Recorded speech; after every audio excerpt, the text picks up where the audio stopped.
మరి గురు పూజ గురు పూజోత్సవ సందర్భంగా కూడా నా యొక్క శుభాభినందనలు తెలియజేస్తున్నాను.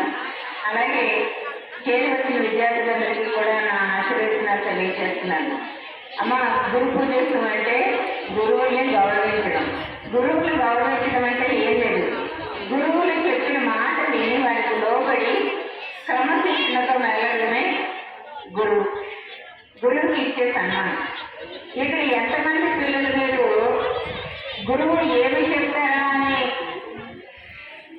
సైలెంట్గా ఉన్నారో వారు మాత్రమే గురువుని సన్మానిస్తున్నారు.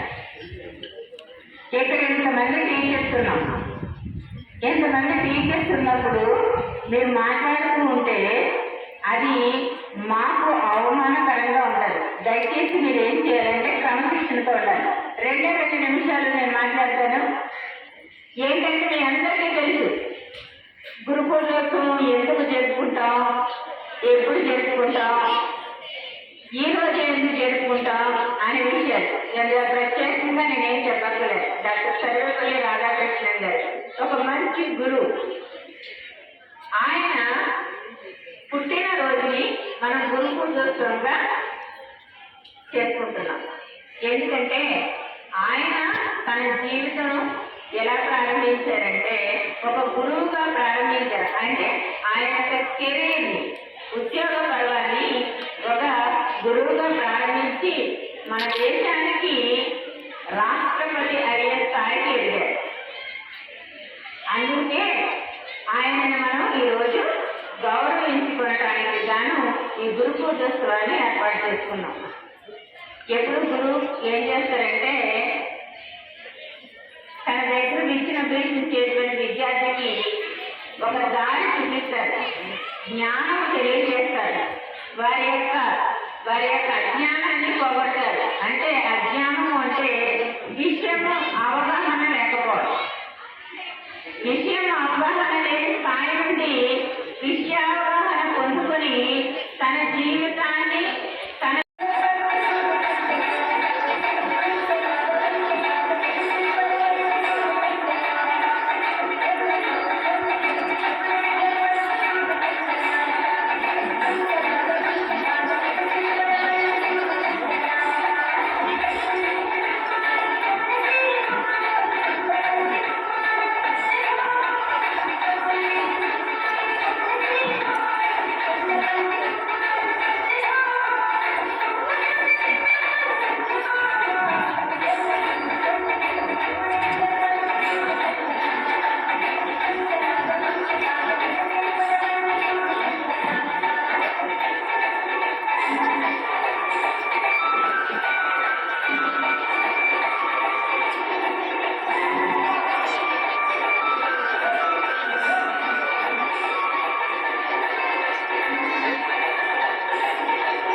shapes our character and future. We all know the saying, behind every successful man, there is a woman. But I believe behind every successful person, there is always a good teacher. If we look at history, we find many examples. From Eklavya in the Mahabharata, who showed respect and dedication to his guru, to today's generation of leaders, scientists, doctors and cricketers. Everyone has achieved success only because of their teachers. A cricketer needs a coach, a scientist needs a guide, an artist needs a mentor. In the same way, every student needs a teacher to show the right path.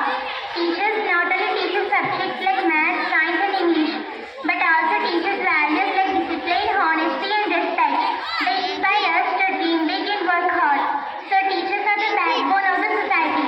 They build the foundation of every successful person. That is why we celebrate Teachers' Day to honor their hard work and sacrifices. Let us always remember and respect our teachers, because without them we cannot achieve our goals. Thank you.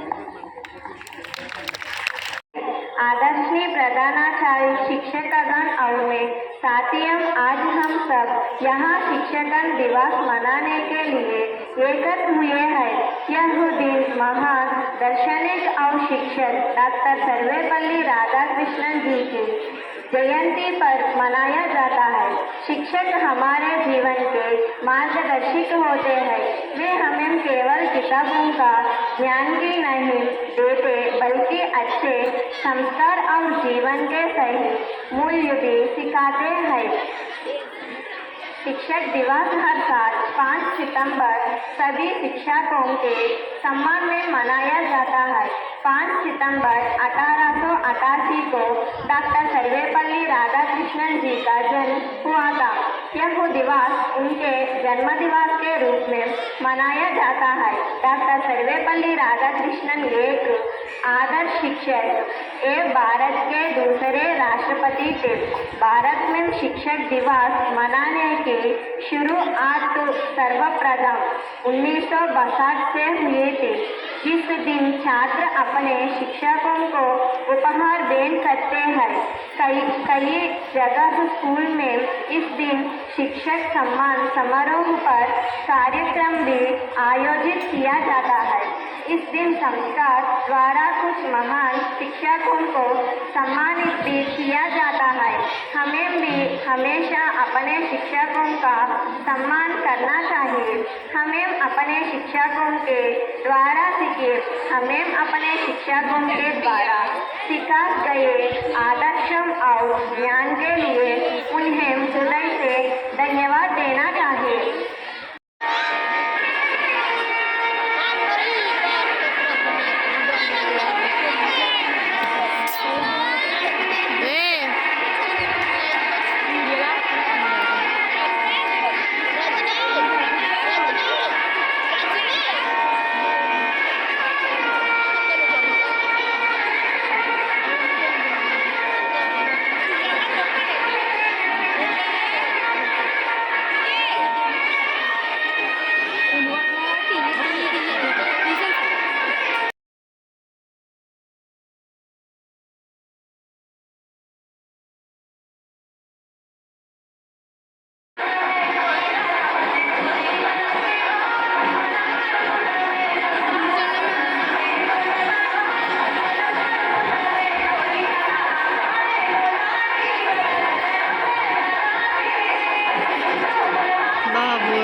Phone తీసుకో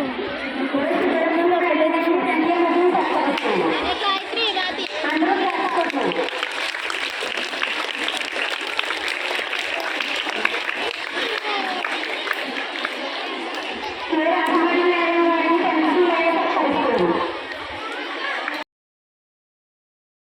పోవడం ఆనవాయితీగా వస్తుంది.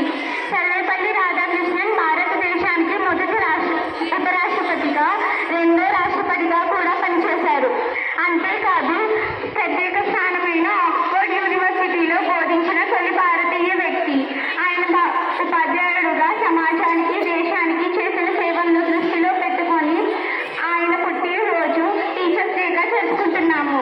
1962వ సంవత్సరం నుంచి ఇది సాంప్రదాయంగా మారింది. దేశ ప్రగతిలో ఉపాధ్యాయుల పాత్ర చాలా కీలకమైందని సర్వేపల్లి రాధాకృష్ణన్ చెప్పారు. అంతేకాదు ఎన్నో గొప్ప రచనలతో, మాటలతో ఆయన దేశంలోని ప్రజలను ప్రభావితం చేశారు. మార్చలేని గతం గురించి ఆలోచించకుండా చేతిలో ఉన్న భవిష్యత్తుకై శ్రమించమని ఆయన పిలుపునిచ్చారు. ఉపాధ్యాయులు కేవలం పాఠాలు చెప్పేవారు మాత్రమే కాదు, వారు మనకు